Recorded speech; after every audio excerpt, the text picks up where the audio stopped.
Well, I'm Judy Garwood and I'm Early Years Advisory Teacher for the Deaf. And I'm Alison Wagner. I'm a teacher of the deaf working in Tower Hamlets. Well, they usually meet us at diagnosis at the audiology clinic, and that could be as young as 3 or 4 weeks old, or as if diagnosis is later, it could be 6 months, but anywhere between that really. So as an example, I met with a family last week who had a 1-month-old baby, and I met them at the audiology clinic. And from now on, I'll see that family at home, and I may also see them at our weekly drop-in session that we run for early years children and their families. We'd initially do a weekly visit, and with every family you would work slightly differently, obviously.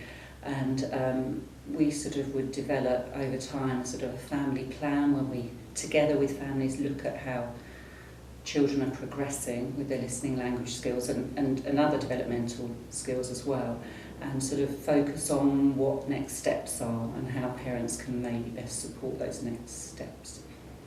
Yeah, and I think also that we need to make sure we're encouraging parents that what they say and what they feel about their child is the most important thing, and they are the experts on their child. We're not the experts, we're just there to support them.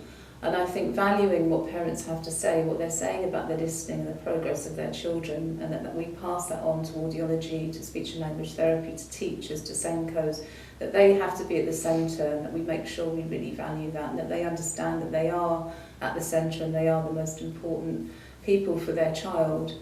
And also that we're not going to drop them once we think their child is doing okay, that this service will support that child right throughout their education, right up to college level, and then beyond that. So it's not just about that small amount of support when they're very tiny and little and learning their language, that the support will carry on and should be tailored to their needs throughout.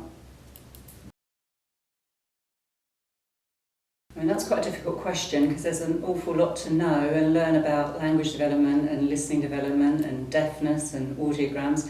But I think particularly in those early weeks, even though it's quite a traumatic time for some families because they're coming to terms with the fact their child's got a hearing loss and having hearing aids usually, I think something that I always have in mind is that I really want parents to understand what those hearing tests have meant.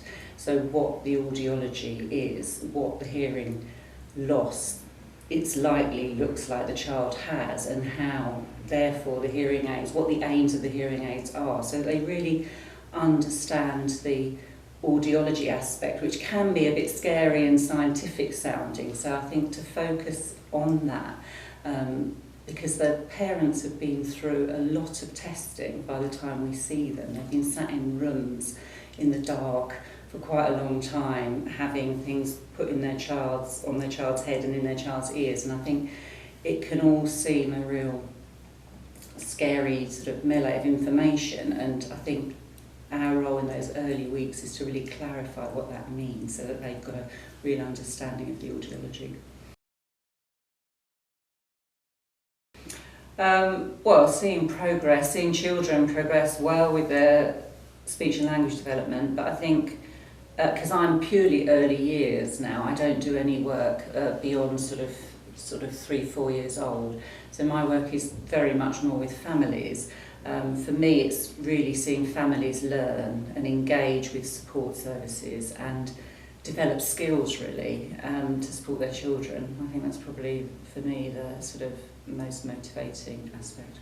Yeah, and I think also that it's such a changing picture now with new hearing aids and new technology, and there's always new things to learn. So I think for me, that's motivating, that this job doesn't stay the same year in, year out. Every family is different, every child is different, and there are changes all the time that we need to update ourselves, and so there's new things and new paths to follow. So yeah, that I find that motivating.